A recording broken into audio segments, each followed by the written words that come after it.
Welcome back to this new video. Today's topic is how to use the combination of unique plus sort function in Google Sheets.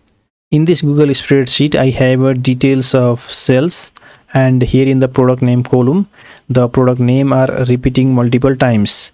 My requirement here is to create a unique list of product that is sorted in alphabetical order. So here in this cell, I can use the combination of unique plus sort.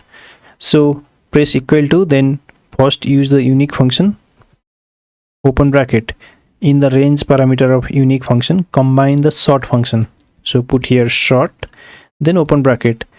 In the range parameter of sort function, provide this product name range that starts from B2 cell. So put here B2 cell reference, put the colon symbol, then put the last cell reference of the data, that is B97. So put here B97. If this data is of growing nature, it means if the data will be added later, then you can take the entire column B by removing this 97 from here.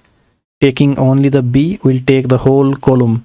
But if this data is a static data which doesn't go beyond this row number 97, then you can take B97 here. Then put a comma. In the sort column, you have to provide the same range again because we want to sort based on this column B. So put here B2 to B97 again. Put a comma. In the is ascending parameter, put 1 because we want A to G sorting. If you want a descending sort like G to A, then you have to put here 0. Now close the sort function. Then close the unique function. Then press enter, and here you get the list of unique items that is sorted in alphabetical order. So this is how you can use the combination of unique plus sort function in Google Sheets.